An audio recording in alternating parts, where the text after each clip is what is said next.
Good morning everyone. चलो बच्चे, आज हम AS10 के कुछ क्वेश्चंस करना शुरू करते हैं बेटा। और मेरे साथ साथ question number 1, Krishna limited acquired machinery for 50 lakh, freight cost is 1 lakh, professional fees paid is 2 lakh, general overheads incurred during installation period are 5 lakh. The entity spent rupees 3 lakh to remove the existing machine and to prepare a proper base for the new machine. In addition to the above expenditure, it spent 2 lakh on trial run, material and labor. The product manufactured during the trial run are, बेटा यहाँ पर ना misprint है, थोड़ा सा missing एक चीज, यह है are sold for rupees 25,000. What is the cost of acquisition of machinery as per AS10? चलो बेटा करना शुरू करते हैं। सब ना मेरे साथ साथ statement showing cost of PP बनाना शुरू करो बेटा। Statement showing cost of PP. ठीक है बेटे, चलो करना शुरू करो। सिंपल सा है बेटा। अच्छा, सबसे पहले तो आपने मशीन खरीदी है तो बेटा उसका क्या आ जाता है, सबसे पहले तो उसका परचेज प्राइस आ जाएगा ना। कितने की खरीदी है? 50 लाख। फिर याद रखना, इस परचेज प्राइस में हर वो खर्चा ऐड होगा जो इंकर आपने किया है in order to bring asset to its working condition. और वर्किंग कंडीशन में लाने के लिए हमने बेटा कौन कौन से खर्चे इंकर करे हैं? फ्रेट कॉस्ट 1 लाख, ठीक है।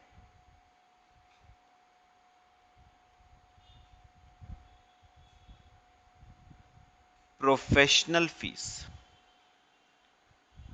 2 lakh,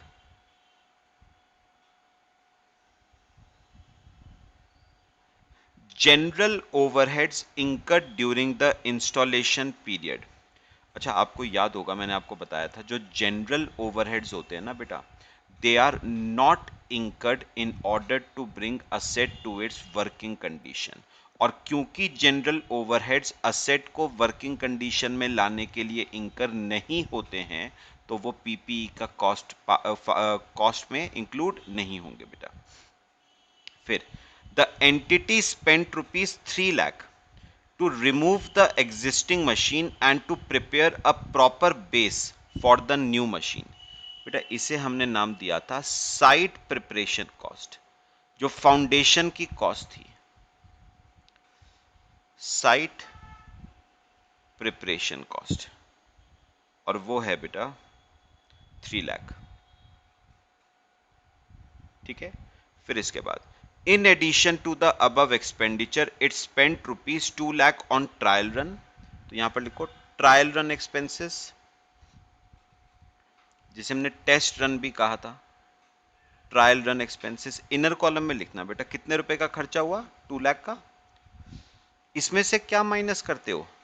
cell proceeds of trial run production. Sale proceeds of trial run. बताओगे ट्रायल रन के दौरान जो गुड्स प्रोड्यूस हुए वो मार्केट में कितने के बिक गए? 25,000 रुपए के बिक गए।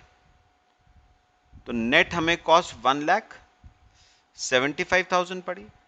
लो बेटा टोटल कर दो इसका।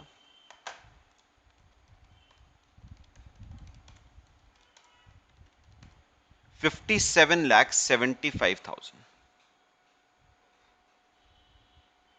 57,75,000 ये आपकी बेटा कॉस्ट ऑफ पीपी आ गई। लो बच्चे,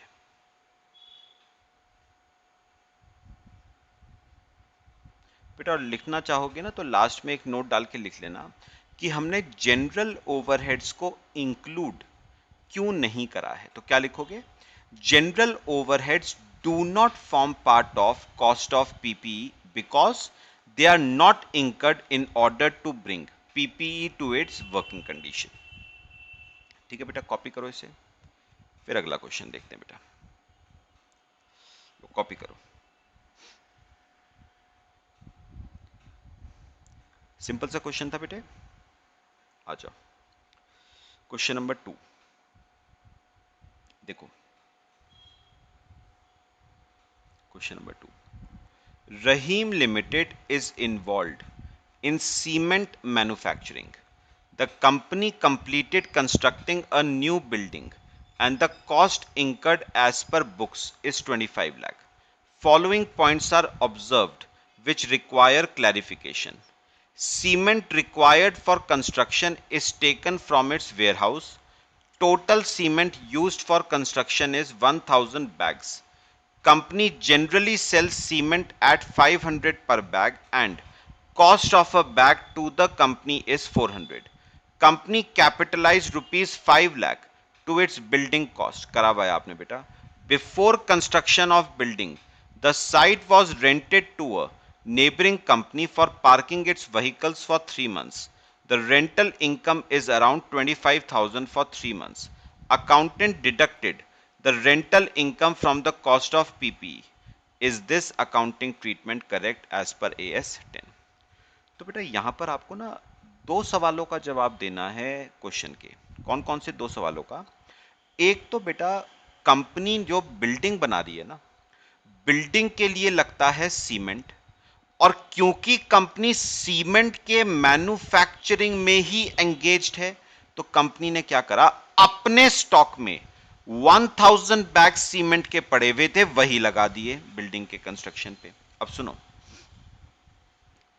वैसे कंपनी मार्केट में एक बैग कितने का बेचती है? 500 का, लेकिन कंपनी को एक बैग कितने का पड़ता है? 400 का। कंपनी ने क्या करा, 1000 bags at the rate of 500, 5 lakh रुपए को बिल्डिंग की कॉस्ट में क्या कर दिया, कैपिटलाइज। तो आपको अच्छी तरह पता है बेटा, याद करो मैंने क्या बताया था जब हमने कंस्ट्रक्शन ऑफ पीपी का केस किया था। मैंने क्या कहा था, all internal profits are to be excluded while calculating cost of PP. तो आपको आपको 5 लाख को कैपिटलाइज नहीं करना था, 1000 बैग्स इनटू कंपनी को तो एक बैग 400 का पड़ा है ना, तो आपको कायदे में कॉस्ट को कैपिटलाइज 4 लाख रुपए से करना था, ना कि 5 लाख रुपए से। पहली बात। दूसरी बात, before construction of building the site was rented to a neighbouring company for parking its vehicles for 3 months। Rental income I 25,000 for 3 months। बेटा ये जो रेंटल इनकम है, ये कोई असेट को वर्किंग कंडीशन में लाने के लिए जरूरी थोड़ी ना है। तो बेटा ये रेवेन्यू इनकम होगी। रेवेन्यू इनकम है तो कहां जाएगी बेटा, पीएल में क्रेडिट होगी। हमने क्या करा, accountant deducted the rental income from the cost of PP, जो कि ट्रीटमेंट एज पर एएस 10 बिल्कुल गलत है। तो चलो आंसर लिखना शुरू करते हैं बेटा। मेरे साथ साथ पहले एएस 10 क्या कहता है वो लिखो। क्वेश्चन नंबर 2 लिखना, एज पर AS 10 all internal profits are to be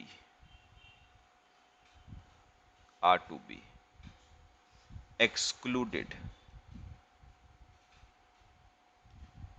while calculating cost of PP. All internal profits are to be excluded while calculating cost of PP।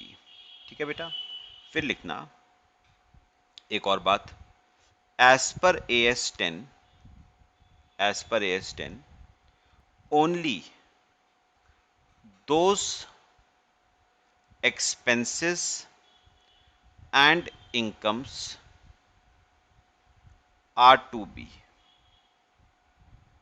only those expenses and incomes are to be are to be capitalized, which are incurred in order to bring a set to its working condition, which are incurred in order to bring a set to its working condition.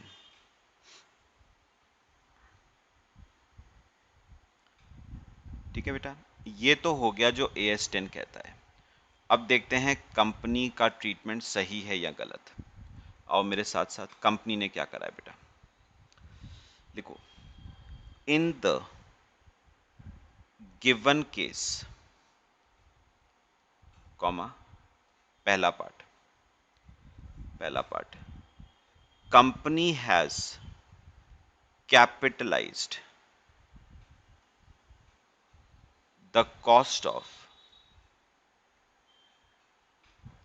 PPE by rupees 5 lakh, brackets में that is 1000 bags at the rate of rupees 500 each. ठीक है, this treatment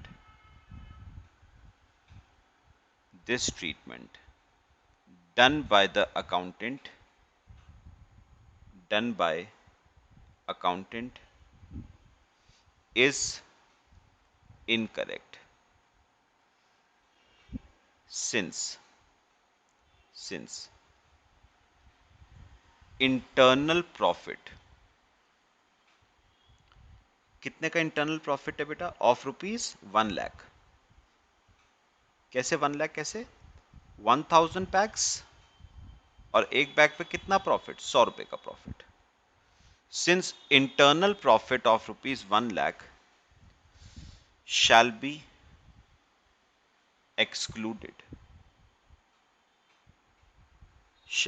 excluded from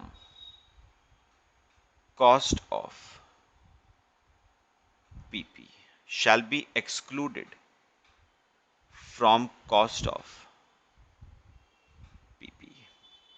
लो बेटा, ये तो हो गया मेरे पहली चीज का जवाब, है ना। तो पीपी की कॉस्ट को कितने से कैपिटलाइज करना है बेटा, 4 लाख से, 5 लाख से नहीं। फिर second part, company has deducted rental income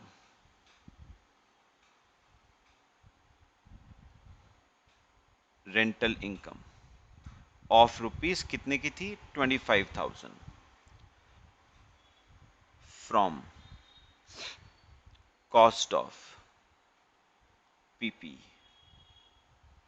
फिर this treatment followed by accountant,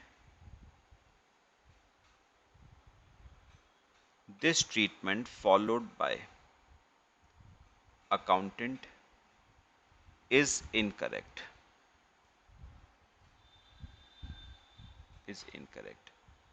rental income should be credited to PL, rental income should be credited to profit and loss account. तो कंपनी ने दोनों जो ट्रीटमेंट्स करे हैं बेटा, वो बिल्कुल क्या है, इनकरेक्ट है बेटे। ये भी आपका इनकरेक्ट है, ये भी बच्चे आपका इनकरेक्ट है। कॉपी कर लो बेटा। AS10 क्लियर हो रहा है बेटा इस रिस्पेक्ट में। आ जाओ, एक क्वेश्चन और करते हैं बेटा, फिर करें, आ जाओ। देखो क्या कहता है question number 3, B limited issued 50,000 equity shares of rupees 10 each in consideration for receipt of certain machinery The quoted rate on the date of machinery in BSE, Bombay Stock Exchange, is 15 per share. In the absence of fair market value of the machinery, how would the entity record the transaction in the books of the company? अच्छा, अब मेरी बात बेटा एक बात सुनना। यहां पर बेटा कंपनी क्या कर रही है, सुनो। यहां पर बेटा कंपनी क्या कर रही है, कंपनी इक्विटी शेयर्स दे रही है बेटा, और बदले में मशीनरी खरीद रही है।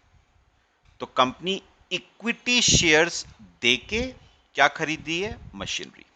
तो ये केस बेटा आपके ना एक्सचेंज ऑफ पीपी का केस है। असेट के बदले असेट, एक्सचेंज ऑफ पीपी का केस है बेटा। ये पॉइंट क्लियर हुआ सबको बेटा? एक्सचेंज में हमारे पास दो केस थे। क्या दो केस थे? क्या ट्रांजैक्शन में कमर्शियल सब्सटेंस है या नहीं। बेटा अब ना इस क्वेश्चन में एज सच हमें गिवन तो नहीं है बेटा कि कमर्शियल सब्सटेंस है या नहीं। तो in the absence of any information हम अज्यूम कर रहे हैं, ठीक है, it has been assumed that transaction has commercial substance. हम मान के चल रहे हैं कि ट्रांजैक्शन में कमर्शियल सब्सटेंस है। और बेटा अगर आपको याद हो ना, तो मैंने आपको बताया था अगर ट्रांजैक्शन में कमर्शियल सब्सटेंस है तो PPE acquired, PPE acquired must be recorded at its fair market value. मतलब आपने मशीनरी एक्वायर करी है तो मशीनरी को बुक्स में किस पे रिकॉर्ड करोगे, जो भी मशीनरी की फेयर मार्केट वैल्यू है। लेकिन देखो आपको क्वेश्चन में मशीनरी की फेयर मार्केट वैल्यू नहीं दे रखी है। इन the absence of fair market value of machinery, तो याद करो मैंने क्या कहा था, अगर आपको मशीनरी की फेयर मार्केट वैल्यू नहीं दे रखी है, असेट एक्वायर्ड की फेयर मार्केट वैल्यू नहीं दे रखी है, तो असेट गिवन की फेयर मार्केट वैल्यू पे आप रिकॉर्ड करोगे। मतलब इक्विटी शेयर्स की फेयर मार्केट वैल्यू जो होगी ना, वही पीपीई की कॉस्ट बनेगी। और बताओगे बेटा इक्विटी शेयर्स की फेयर मार्केट वैल्यू क्या थी, 15 रुपए पर शेयर। तो एक शेयर 15 का, तो 50,000 शेयर 7.5 लाख के। ये असेट गिवन की मार्केट वैल्यू है और इसी पे आप असेट एक्वायर्ड को क्या करोगे, रिकॉर्ड। ठीक है, आओ बेटा मेरे साथ साथ। क्या कहता है AS10, पहले वो लिखते हैं फिर आंसर लिखेंगे। एज पर AS10, ठीक है, लिखना as per AS10, in case of exchange of PP, in case of exchange of PP, if the transaction, in case of exchange of PP, if the transaction has commercial substance, अगर transaction में commercial substance है, if the transaction has commercial substance, then PPE acquired must be, PP acquired must be recorded at, देखना मैं क्या लिखूंगा, PP acquired must be recorded at, पहला fair market value of PPE acquired, या तो जो acquire किया है PPE उसकी फेयर मार्केट वैल्यू गिवन हो, और fair market value of asset given. दोनों में से जो भी क्वेश्चन में गिवन है, which ever is clearly evident, मतलब जो भी क्वेश्चन में आपको गिवन होगा, which ever is clearly evident, जो भी क्वेश्चन में आपको गिवन है। अब आओ सॉल्यूशन लिखते हैं। इन the given case, in the given case, PPE, that is machinery,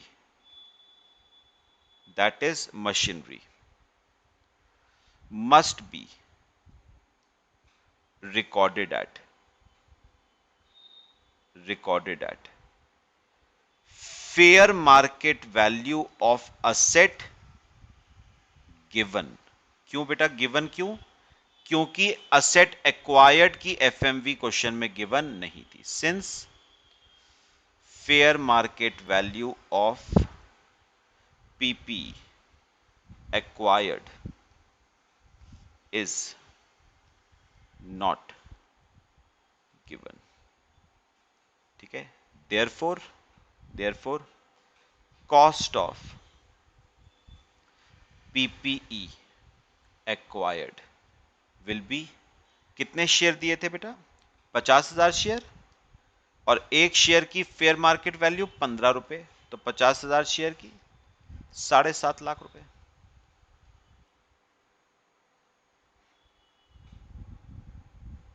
लो बेटा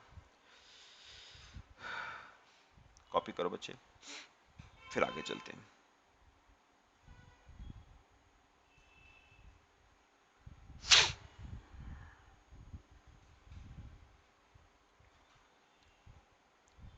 कर लिया बेटा? याद आ रहा है सबको AS10? आ जाओ मेरे साथ साथ। एक और क्वेश्चन बेटा, question number 4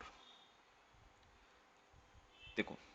are limited completed construction of a cement plant, completed construction of cement plant on 1st June 11 and the plant is ready to use, मतलब यूज करने के लिए तैयार है।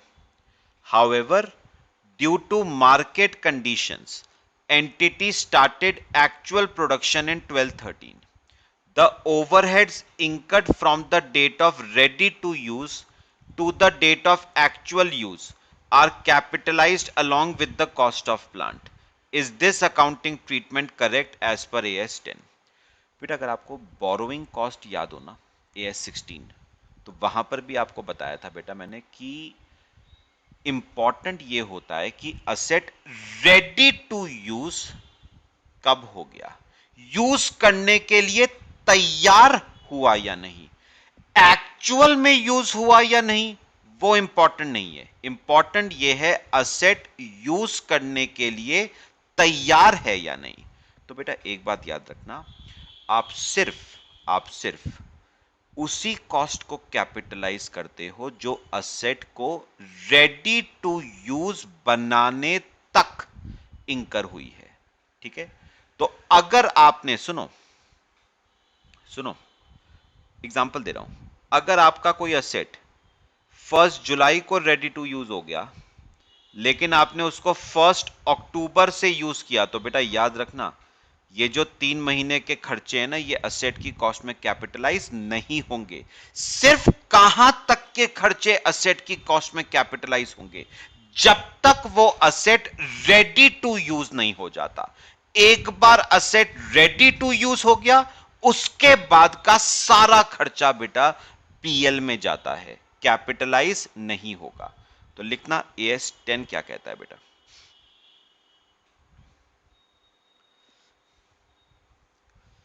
इसमें लिखना as per AS10, only those costs are to be only those costs are to be capitalized which are incurred which are incurred till the asset till the asset is ready to use. Till the asset is ready to use. Any cost incurred after the asset is ready to use, after the asset is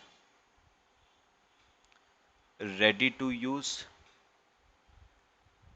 till the date of actual use, till the date of actual use shall be charged to PL, shall be charged to PL. तो बेटा important date capitalisation के point of view से कौन सी date होती है बेटा? Ready to use की। तो एक बार बेटा असेट रेडी टू यूज हो जाए ना, उसके बाद बेटा कॉस्ट का कैपिटलाइजेशन नहीं होता है। आप एक्चुअल में उसे यूज कब कर रहे हो, that is not important. Important ये है वो असेट रेडी टू यूज कब से था। तो लिखना इन the given case, in the given case, comma, the asset was ready to use on 1st June 11. Therefore, any cost incurred after 1st June 11 shall be charged to profit and loss account. ठीक है? Treatment followed by the company is incorrect. Therefore, treatment followed by company is incorrect. लो बेटा copy करो बच्चे। ठीक है, कौन सी date important है बेटा कैपिटलाइजेशन के पॉइंट ऑफ व्यू से? Date of ready to use. Date of actual use is not important. बच्चे क्वेश्चंस क्लियर हो रहे हैं सबको? चलो एक और क्वेश्चन करेंगे बेटा, आ जाओ। Question number 5। Messrs Versatile Limited purchased a machinery for 4,80,000. Company incurred the following other expenses for installation: cost of preparation of site for installation, total labor charges, spare parts and tools consumed in installation, total salary of supervisor, total administrative expenses, test run and experimental production expenses, consultancy charges, depreciation on asset used for installation. The machine was ready to use on 15 Jan 15 but was used from 1st Feb 15. कितने दिन के बाद use हुई है बेटा? 16 दिन के बाद यूज हुई है। Due to this delay further expenses of 19,000 were incurred. क्या ये खर्चा कैपिटलाइज होगा? नहीं बेटा, पीएल में जाएगा। Calculate the value at which plant should be capitalized in the books of Messrs Versatile Limited. चलो आ जाओ।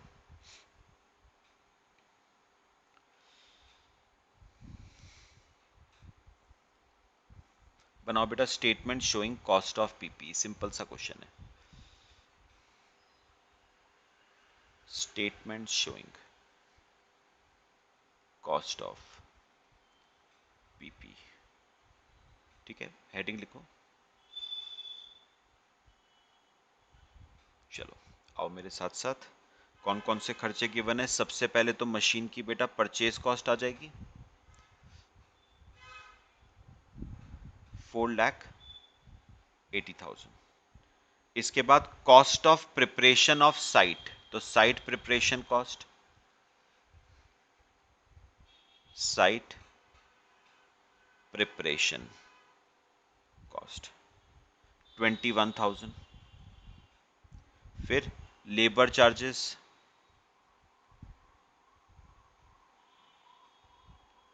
लेबर चार्जेस, अच्छा लेबर आपकी बेटा 66,000 की थी, देखना क्या लिखा हुआ है, 200 out of total of 600 hours was spent on installation of machine।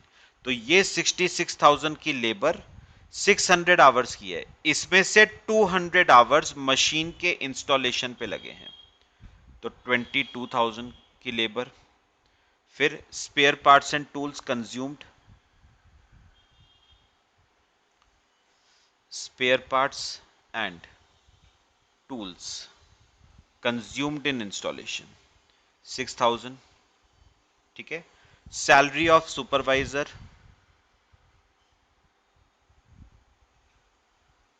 Salary of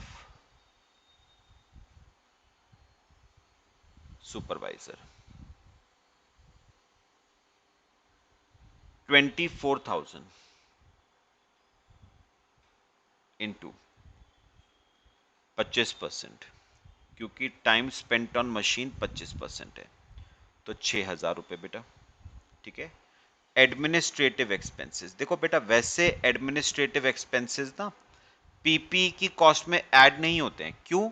because they are not incurred in order to bring PP to its working condition. लेकिन क्वेश्चन ने कहा है, देखो 32,000 का 1/10 रिलेट्स टू प्लांट इंस्टॉलेशन, तो इसलिए आ रहे हैं बेटा, नहीं तो नहीं आएंगे 3200। फिर टेस्ट रन एक्सपेंसेस 23,000, ठीक है। कंसल्टेंसी चार्जेस जो आपने आर्किटेक्ट को पे करे, प्रोफेशनल फीस भी कह सकते हो, consultancy charges 9,000। Depreciation on asset used for installation 12,000। बस, और याद रखना बेटा लास्ट में जो 19,000 का खर्चा दे रखा है वो नहीं आएगा, क्योंकि वो रेडी टू यूज करने के बाद का खर्चा है, पीएल में जाएगा वो। टोटल कर दो बेटा,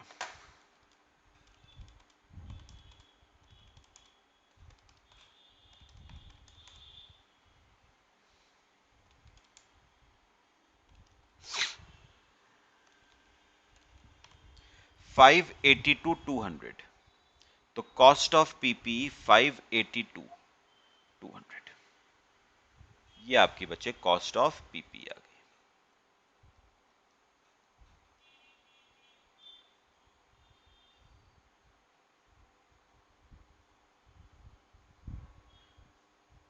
ठीक है बेटा, लो कॉपी कर लो, अगला क्वेश्चन देखते हैं।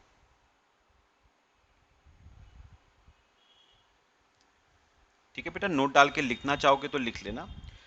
Rupees 19,000 shall be excluded from the cost of PP because it is incurred after the machine is ready to use। तो ये 19,000 पीएल में जाएगा। चलो आ जाओ, एक और करते हैं बेटे, देखो question number 6। A Limited contracted with a supplier to purchase a specific machinery to be installed in Department A in 2 months' time. Special foundations were required for the plant, which was to be prepared within this time. Cost of preparation and site laying were 47,290. These activities were supervised by a technician during the entire period, which is employed for this purpose of 15,000 per month. The technician services were given to Department A by Department B, which billed the services at 16,500 after adding 10% profit margin. Machine was purchased at 52,78,000. Transportation charges were incurred to the extent of 18,290. Architect was engaged at a fees of 10,000 to supervise machinery installation at the premises. Also, payment under invoice value was due in 3 months. However, company made payment in second month. Company operates on a bank overdraft at the rate of 11%। चलो आ जाओ मेरे साथ साथ।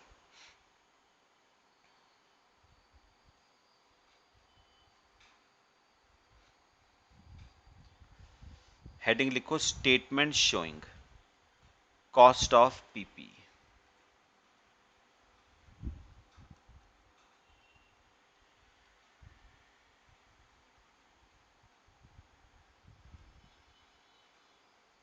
Statement showing cost of PP. चलो बेटा पहले second paragraph से शुरू करना। मुझे बताओ मशीन की परचेज कॉस्ट क्या है? 52 लाख, 78,000।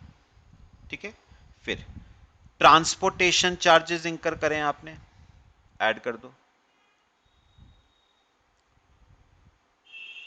Transportation cost 18,290। ठीक है, अच्छा आर्किटेक्ट आपने एक हायर किया है बेटा सुपरविजन के लिए, तो प्रोफेशनल फीस कह लो आप इसे। प्रोफेशनल फीस कितने दिए उसको? 10,000। अब बेटा फर्स्ट पैराग्राफ पे आ जाओ। फर्स्ट पैराग्राफ पे आपको मशीन के लिए ना स्पेशल फाउंडेशंस बनानी थी, जिसे हम क्या नाम देते हैं? Site preparation cost. और बेटा साइट प्रिपरेशन पे खर्चा 47,290 का आया। ठीक है, प्लस अब सुनना मेरी बात बेटा, अब सुनना, इंपॉर्टेंट एक बात करूंगा बेटा। एक काम करो, फर्स्ट पैराग्राफ की फोर्थ लाइन जरा पढ़ना। These activities were supervised by a technician during the entire period which is employed for this purpose of 15,000 per month। बेटा आपने ना, आपने सुपरविजन के लिए एक टेक्नीशियन को हायर किया है जिसको कंपनी एक महीने का 15,000 दे रही है। तो बेटा 2 महीने का ट्रीटमेंट कर रहे हैं ना हम, तो 30,000 रुपए हो गया 2 महीने का। अब क्या हुआ? Technicians services were given to department A by department B. तो बेटा ये जो टेक्नीशियन हायर किया था ना, ये डिपार्टमेंट बी ने हायर किया था, और डिपार्टमेंट बी ने टेक्नीशियन की सर्विसेज डिपार्टमेंट ए को दी। डिपार्टमेंटल अकाउंट्स में करते थे ना इंटर डिपार्टमेंटल ट्रांसफर्स, तो डिपार्टमेंट बी ने टेक्नीशियन की सर्विसेज डिपार्टमेंट ए को दी। लेकिन बेटा बी ने ए से क्या चार्ज कर लिया? 10% का प्रॉफिट। और आपको AS10 बेटा साफ साफ कहता है कॉस्ट ऑफ पीपी निकालते समय इंटरनल प्रॉफिट्स को क्या करना होता है बेटा? एक्सक्लूड करना होता है। तो यहां पर लिखो technicians salary.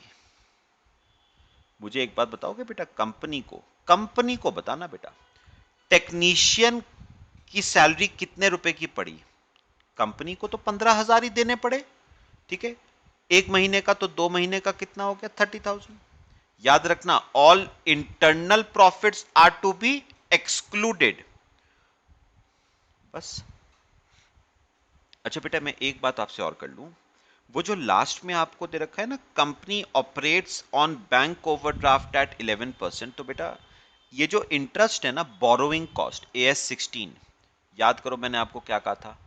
borrowing cost as per AS16 is to be capitalized to the cost of asset। अगर अगर अगर वो borrowing cost incur करी गई है क्वालिफाइंग असेट के लिए, जबकि बेटा यहां पर मशीनरी परचेज करने की बात है, कंस्ट्रक्ट करने की बात नहीं है। और मैंने आपको कहा था परचेज के केस बेटा नॉन क्वालिफाइंग असेट के होते हैं। तो याद रखना ये जो बोरोइंग कॉस्ट कंपनी इंकर कर रही है ना 11% की, this is on a non qualifying asset. और क्योंकि नॉन क्वालिफाइंग असेट पे है तो ये पीपी की कॉस्ट में ऐड नहीं होगी। इंस्टेड ये बैंक ओवरड्राफ्ट का जो इंटरेस्ट है ये पीएल में जाएगा बेटा। ठीक है, तो 52,78,000, 18,290, 10,000, 47,290, 30,000, तो 53,83,580 ये आपकी कॉस्ट ऑफ पीपी। लो बेटा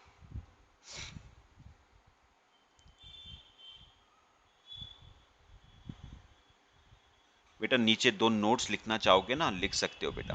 कौन कौन से? एक तो all internal profits are to be excluded while calculating cost of PP, वो तो हो गया with respect to technician salary. और दूसरा आप ये लिख सकते हो, borrowing cost at the rate of 11% is incurred on a non-qualifying asset. Therefore, it is to be charged to profit and loss account. ठीक है बेटा, लो कॉपी कर लो, फिर आगे चलते हैं।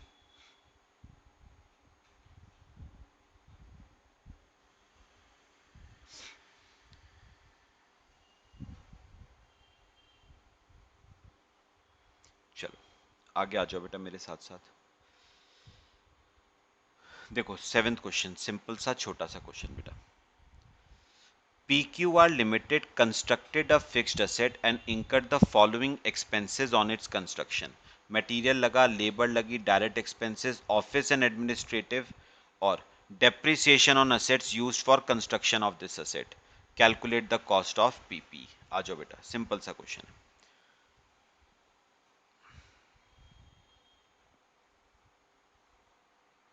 7th question, statement showing cost of PP। चलो बेटा मेरे साथ साथ करना शुरू करो। सबसे पहले कंस्ट्रक्शन का केस है। आपने बताओ कंस्ट्रक्शन पे सबसे पहले क्या लगाया? मटेरियल। कितने रुपए का बेटा? 16 लाख रुपए का मटेरियल लगाया। फिर आपने लगाई डायरेक्ट लेबर। डायरेक्ट लेबर आपने लगाई, वैसे 6 लाख की डायरेक्ट लेबर है, लेकिन 1/15 was chargeable to the machine, मतलब 40,000 मशीन से रिलेटेड है। फिर प्लस डायरेक्ट एक्सपेंसेस 3 लाख। फिर office and administrative overheads 9 lakh हैं बेटा। वैसे ये office and administrative overheads PP की कॉस्ट में नहीं आते हैं, because they are not incurred in order to bring PP to its working condition. लेकिन उसने कहा है 9 लाख का 4% is attributable to construction of PP, 36,000 रुपए।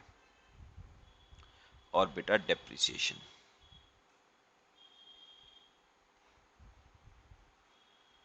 डेप्रिसिएशन 15,000 रुपए का। लो बेटा, तो टोटल आ गया 16 लाख, 40,000, 3 लाख, 36,000, 15,000, 19,91,000। ये आपकी कॉस्ट ऑफ पीपी आ गई। Cost of PP.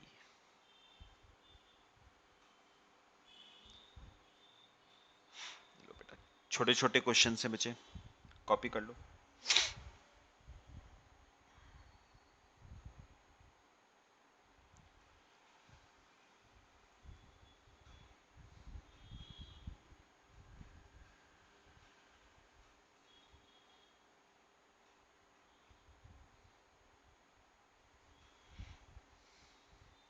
क्लियर हो गया बेटा?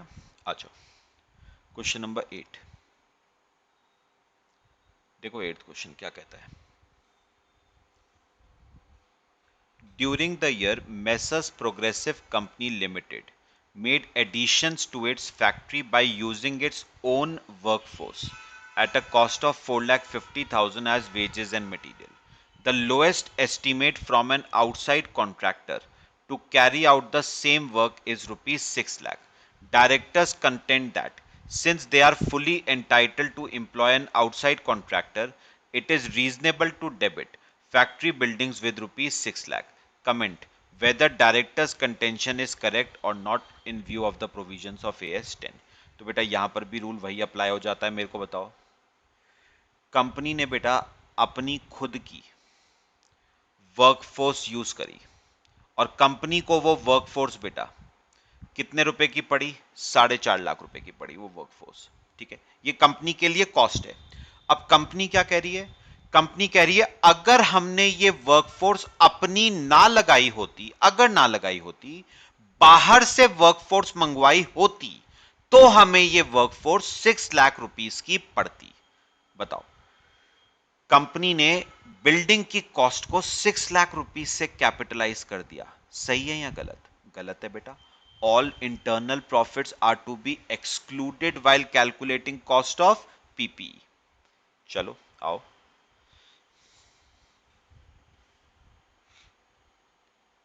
Question number 8। As per AS10, all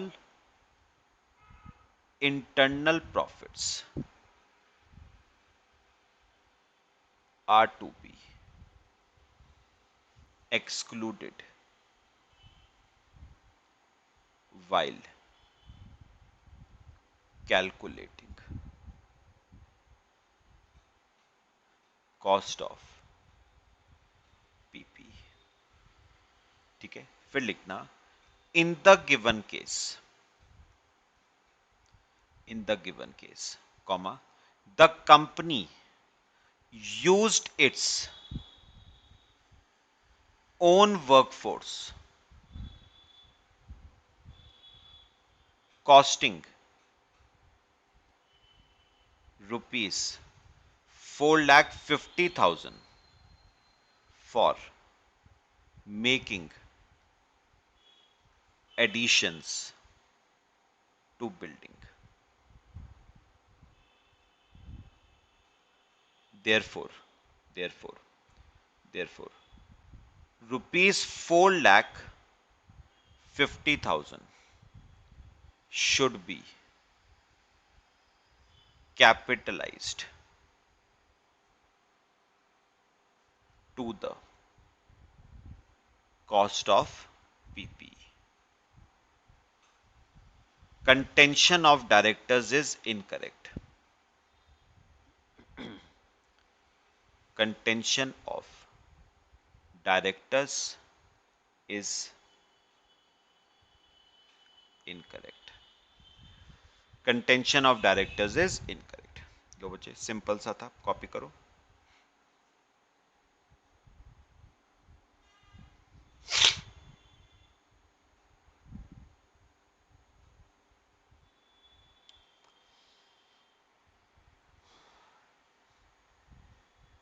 clear है बेटा?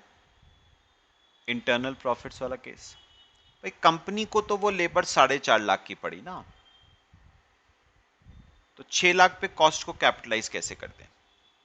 आ जाओ, एक और बेटा, क्वेश्चन नंबर 9 पे आओ। देखो question number 9, during the current year 14-15, X Limited made following expenditures relating to its factory building: routine repairs, repairing, partial replacement of roof tiles, substantial improvement of electrical wiring system which will increase efficiency।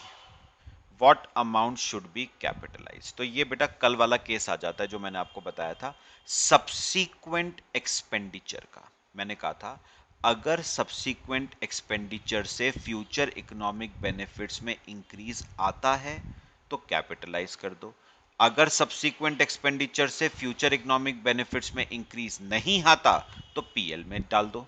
तो मेरे को बताओ, routine repairs, routine रोजमर्रा की मरम्मत बेटा, इससे future economic benefits में इंक्रीज नहीं आएगा।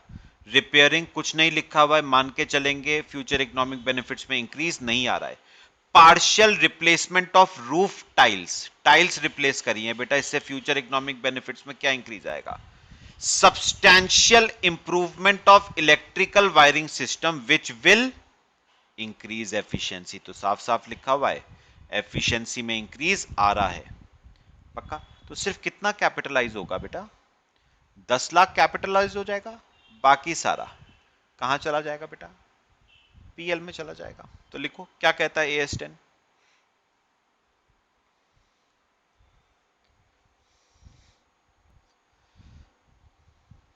क्वेश्चन नंबर 9, एज पर AS 10. If any subsequent expenditure, if any subsequent expenditure is incurred on PPE and future economic benefits increase due to such expenditure,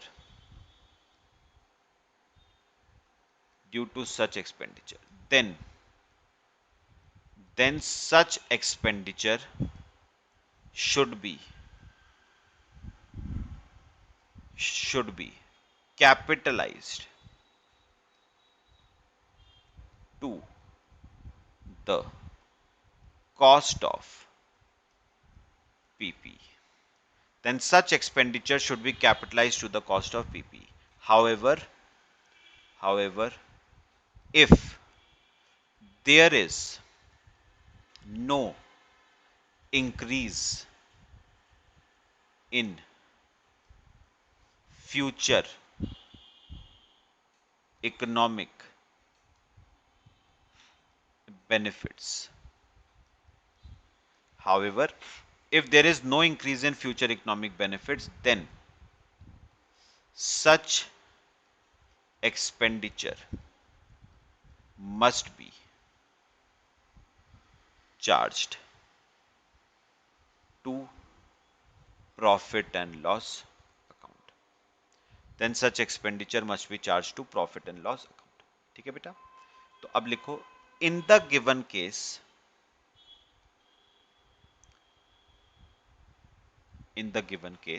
लिखना पहला point, amount to be capitalized,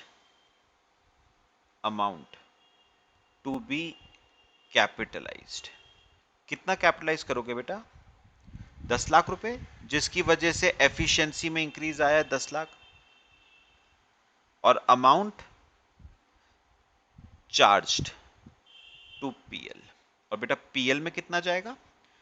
4 lakh plus 1 lakh, 5 lakh plus 50,000, 5,50,000 आपका PL में जाएगा. In the given case, amount to be capitalized 10 lakh और amount charged to PL 5,50,000. समझ आया बच्चे सबको? चलो बेटा कॉपी करो, बाकी हम बेटा नेक्स्ट लेक्चर में कवर करते हैं. कॉपी कर लो इसे. तो आपका 10 लाख कैपिटलाइज हो जाएगा, बाकी 5.5 लाख पीएल में चला जाएगा.